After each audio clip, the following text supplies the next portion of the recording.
Hi guys, and welcome into another music reaction. Today's video is going to be a mini one. It's going to be short and sweet. We are finally going to listen to the bonus tracks for The Family Jewels by Marina and The Diamonds. I took a little bit of time to gauge how you guys were feeling as far as if you wanted me to continue my Marina reaction on YouTube. And it seems like you guys are down. It seems like you guys are really excited for me to get to Electro Heart, which we will hopefully in December. And we don't have very much to listen to in this video because I realized a lot of the bonus tracks for The Family Jewels are remixes, and I just have to be honest with you, I don't love a remix. I don't listen to any remixes. Every time I have, I've been like, nope, I hate it. Maybe we'll listen to one and just like test the waters and see how I feel about it, but I'm not gonna listen to all the remixes for this album. I'm curious to know your thoughts on them though, but they're just not for me. I just know they're not gonna be for me. I like original songs. I want to apologize for getting to this video so late. I just had some family stuff going on and took a bit of a break, but like I said, we're back. We're gonna wrap up Family Jewels. I will be honest and say that I did listen to Family Jewels a lot in October when I first reacted, and then it kind of quickly fell off for me as far as like going back to listening to it. I think for some reason that album is so Halloween holiday to me. And I don't know why, and I don't know if that's frowned upon because I don't want to limit how good the album is to just it being a holiday album, but for some reason it just hit me so hard for October, and I know I'm going to be returning to that album every October from now on because I enjoyed a lot of that music. But we'll see how I feel about these bonus tracks and if they're going to get added into my like daily rotation or if they're going to kind of be slotted away for the October holiday season. I don't know. I don't know if I am saying something that's going to make people gasp and hate me by saying that, but I'm trying to just be honest, you know me. Oh, and as far as Patreon for this month, because I'm just now getting back into the swing of things after like my family stuff happened, I wanted to let you guys know that my hopes for Patreon exclusive content this month will be Nonsense Christmas, and I want to do another Lana video, which a friend of mine who is on Patreon and in my Discord, she put a playlist together of all of your guys' favorite unreleased Lana recommendations, and I want to get to another one of those videos now that she's made that super helpful playlist. But as far as today, let's focus on listening to these bonus tracks from The Family Jewels. Okay, so I think there are two, I'm pulling it up now, I think there are two bonus tracks technically outside of the remix ones, but in my original reaction to the main album, for some reason the track Hollywood was like not in the main album on Apple Music. It was a single too, which people told me, so I'm surprised. I don't know how that's just like not on the main album on Apple Music. You have to go through the deluxe album to listen to that track. Family Jewels Deluxe, oh my god. You know what? Champagne though, I'm not joking. Champagne has definitely been the one that I've listened to past the October spooky season. Champagne has stuck with me, I will tell you that. It's been a weird music month for me though. Sometimes I'll listen to an album and I'll be like, that's cool, and I have my favorites, and then all of a sudden 6 months later I'm like, I'm obsessed with the entire album. So you never know how an album's gonna grow on you. But here we go. Yeah, so many remixes. 1, 2, 3, 4, 5 remixes. 3 of them just for the song I Am Not a Robot, which was not my favorite song. Let's have a listen to Hollywood finally.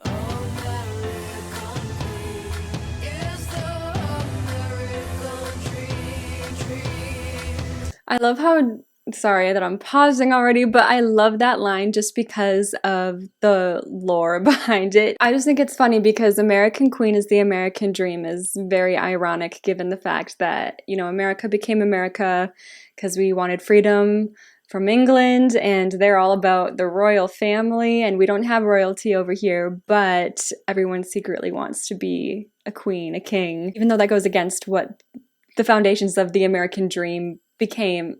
That's a fun lyric. Polish girl in America, tall, tan, hot, blonde, Buffy fans? Anyone? Be a Hollywood wife because I don't want to end up living in a dive on fire. Listen, no shame to people who want to be a trophy wife. Literally no shame.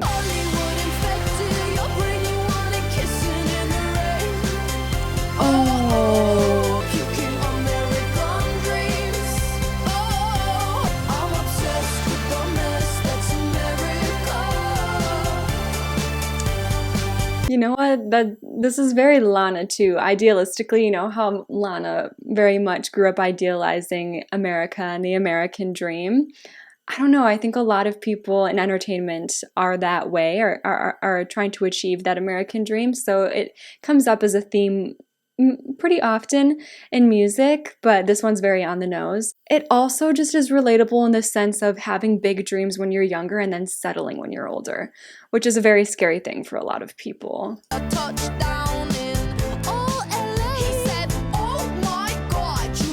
God! I love that too. That's another thing that's been talked about a lot. Like, oh, it's giving Taylor Swift's song Clarabow. You look like Clarabow. You look like Stevie Nicks. You look like Taylor Swift. It's like you're the next big thing. I love talking about this kind of stuff. So a song centered around it is always my jam.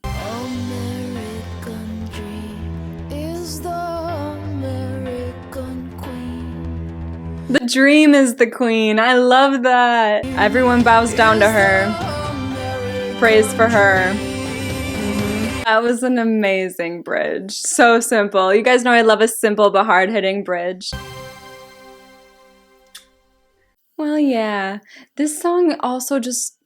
I'm so sad I missed it on the first go-around because it ties together a lot of what the story that's being told on the album as a whole. It ties it really well together in this song. Like her whole journey of trying to make it in LA and Hollywood in the music industry.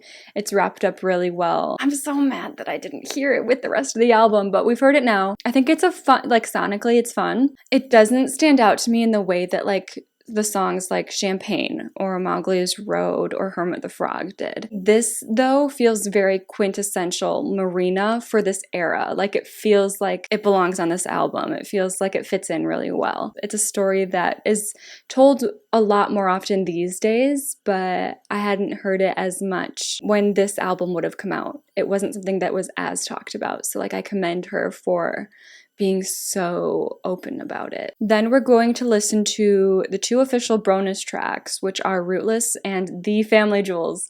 I have to say I'm really excited about The Family Jewels just because it's so interesting to me that the title of the album, I've not even heard that title track. It's crazy to me that it's a bonus track. But let's start with Rootless. I'm a cloud drifting by. Ooh, I love that deep guitar. Tears from the sky. I've got nowhere to go.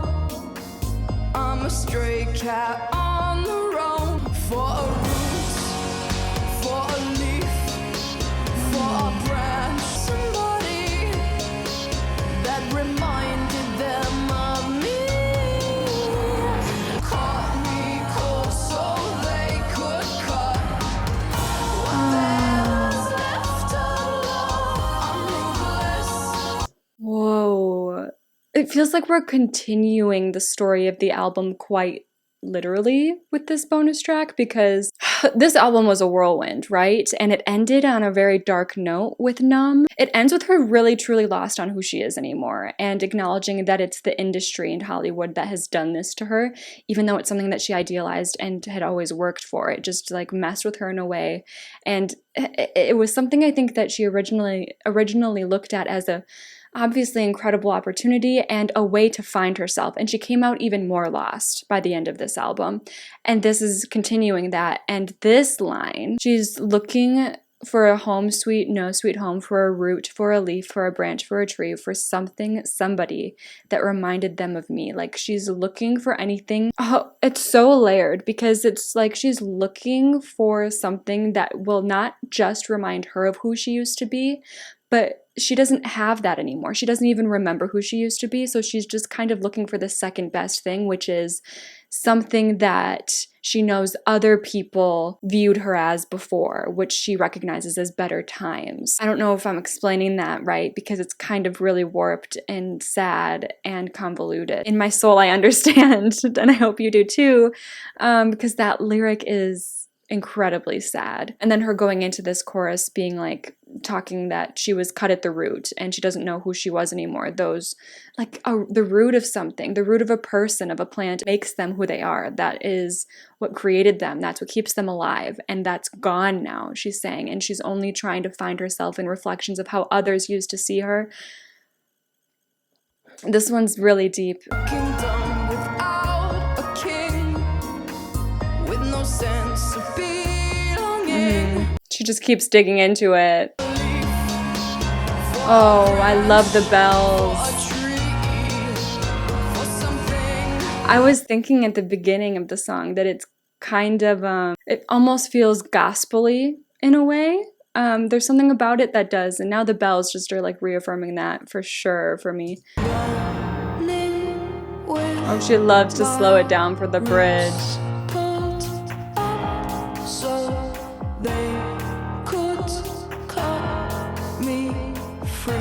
Completely Loveless is so sad. Oh.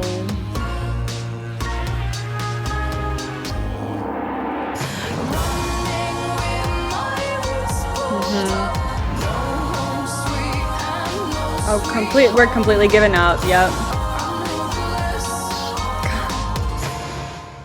I can't lie. This is a hard album to listen to. And I'm like more like reinvigorated, is that the word, than ever to listen to Electra, because I hope it gets better for her by then. I hope she finds her way or finds her people, because it just is so sad seeing how I'm just thinking about the people that were involved in making this album, and she still felt so alone. Like, how are they just sitting there like making all this music with her and not worried out of their minds and trying to do something to help? God, and now the family jewels. I mean, and maybe they did and maybe they did. Sometimes people can't be helped. They have to be ready to be helped. But she just feels so alone. And I'm like, oh my God, imagine making an album with somebody, knowing they feel so alone and you're right there, but like you can't get through to them. That's so sad. Finally, the family jewels. It's gonna wrap it all up. I'm assuming it's gonna be more depressing than ever, as the end of the album has been so far. No lyrics available for this song. Whatever will I do? I can't break the cycle, falling down like dominoes, hit by family jewels. I gotta have the lyrics up. I gotta. You know me. I gotta. She's talking about generational trauma, I think, which is just wonderful. Pass it down from kid to kid, chain will never end. Definitely generational trauma.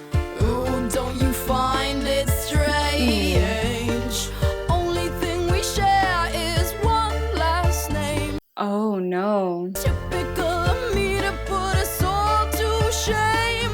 Welcome to the family tree. Oh, those lyrics in the back are haunting. Like, they're like, it sounds like ghosts in the back. And this is another one that very much feels October time to me. Only thing we share is one last name is really sad. I wonder if she's talking about her whole family in general. And she was like, is it called the black sheep of the family? Like the outlier that doesn't fit in? Because that's a really sad place to be. Her saying, typical of me to put us all to shame, it feels like that's kind of what she's saying, is that her family is one way and she's always been another. Can't keep my cool. She's calling herself the Sapphire. That is a cool analogy. Is it my fault we stay divided? 'Cause I got too much pride. Sorry, what? Her family said that she decided to live a loveless life. They're acknowledging that she has a loveless life and they're saying that's all on her and her fault and she just made that choice. Who fucking makes that choice? That is awful. God, maybe it's a good thing that she's not close with her family. I would love to know if she's like is close with anyone or has mended any bridges, if that is something that is good for her. Like, I'm hoping that that could have happened, but sometimes it's better not to, and that's a rough lyric to hear. I'll come flying all the secrets of Pandora's box. Little did you know that I was cut for it. No glass slipper will ever fit. Be a diamond in it.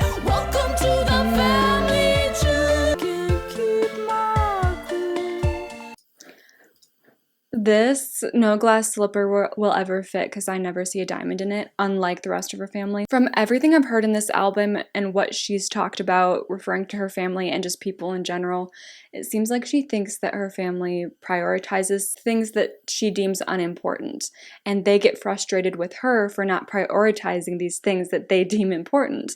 And this is just a cool way, in just 2 lines, to explain that. It seems like they kind of bow down to the glass slipper mentality, and she's like, I've never seen anything of importance there. Like, that's not what is important in life. This is just as depressing as I expected, unfortunately. And when we're in the dark, it echoes in your heart.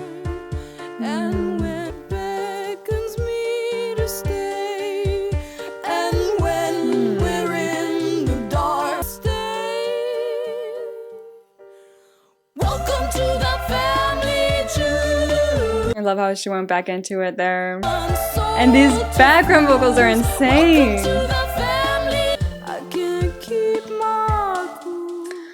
I can't decide what I'm taking from the bridge. This is the one where I need you guys for this bridge. When we're in the dark, it echoes in your heart. Do you think it is just the family jewels in general? Or is it the sapphire? Is it her specifically? They're regretting shutting her out, and that is what is echoing in their heart when they are stuck in their own mind and their own thoughts in the dark at night, when they can't, shy away from what they've done by exiling her. And when you're far away, it beckons me to stay. Does that mean when her family is far away, the reminder of the family jewels and what has all gone down between them beckons her to stay where she is, stay away from them, or stay as in go back to them and try to make it? I feel like going back to them and trying to make it work, maybe that's what she's saying, but also I don't know if it would match the rest of the song. So let me know what you take from that bridge. I feel like it's really important because it's just that couplet repeated twice. She literally left her family, who clearly just cast her aside, and went to try to make it in Hollywood, to try to find love there, find herself there, and came out again loveless and no idea who she is. This might be the most depressing album I've ever heard in my entire life. It's the most hopeless I've ever heard a person in an album. You guys are probably like, girl, listen to this, listen to this, listen to this, but I mean that when I say that. Let's just listen to a second of the Hollywood Gonzales remix, just to see what the remixes are like for this project. I don't know. Well, let me just press play and see what happens. A piano remix? American Queen is the American dream. A Polish girl in America, tall, tan, hot. Is it all strings and piano for this remix? Wait. 9 years old with a mile high, she trying to stimulate a mind that is slowly starting to decay. These are different lyrics too. Am I crazy? Wait. Thoughts turn gray. Hollywood infected your brain. You want it kissing in the rain. Oh, oh. I fight security, all filled up with things, but not. Okay. I'm gonna stop there. I might like this remix though better than the OG. I'm just shocked. I'm just shocked. I've never heard a remix that strips something back more. I've only ever heard remixes that add a lot of noise, if I'm being honest. I swear I don't remember the Air Hostess, Crosswords, JFK, 39, that whole section. I think that's all added into this one. So that's cool that there's just actually different lyrics here. Let me see what the end of the song sounds like. So sorry if me listening to it this way is gonna annoy the crap out of you. This is...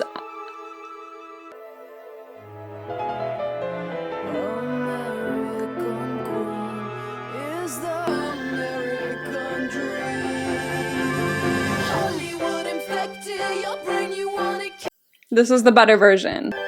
I'm obsessed with the mess that's America. You're joking. That was incredible. Let's see what they do with... I swear, I'm still saying I'm not a remix girly, but that is better than the original. So now I'm curious. I just want to see what Obsession's remix sounds like.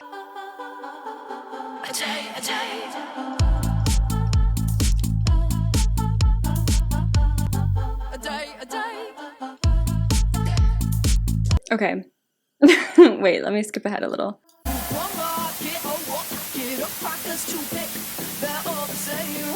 Yeah, that's kind of the remix that I'm used to. And then I'm not gonna lie, the other ones are I'm Not a Robot remixes, and that just wasn't my favorite song. So we're gonna skip out on those. If you really want me to, tell me if I should check them out on my own, but we're gonna leave it there. I can't say it was a good time. Like I said, hearing something so depressing just makes me really eager to listen to the next project. So hopefully we'll get to Electra Heart in December, January at the latest, but this video felt a little bit more casual. Let me know if you hated that. What I just did here on camera is what I would have done on my own. So I'm just trying to keep it real. Then as far as like music in general, obviously Electra Heart, but also I'm very much excited and very much planning to do reactions for Ethel Cain's album Perverts, which I believe is January. Tate McRae has a new album coming out in February. I've not listened to any of the singles for that because I'm trying to save it for the full album reaction.